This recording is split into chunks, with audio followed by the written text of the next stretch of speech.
Kaya't kumat lang nga ikan ti reaction dito vlogger nga permimot lat pinang perdi na nga dito patakaran iti sa Beach po ta iti imbaga na nga nakangingi na kano pagpabayadan kano gapo ta publiko kano dapat libre look dit mo bakbakasyon ka pa ilaga gapo ka pa New Zealand puro ka reklamo look dit. Di ba? Gibabalik bayang ka, talo gasot laeng ti bayad. Amom ano pa panan na deta, deta ket pangurnos damet laeng ka deta, deta ket kwa ti bagi ti barangay. Hanga ka bagi ti munisipyo, duldog. Napyalang mat nga pang maintenance da ka deta.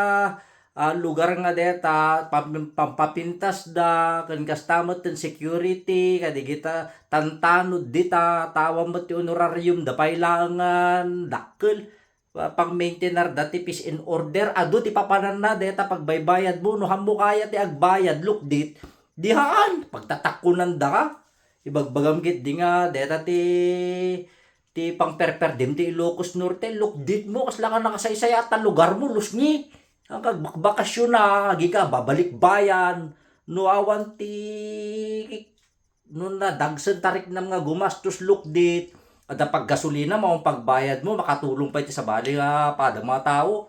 Look, dito yun na eh.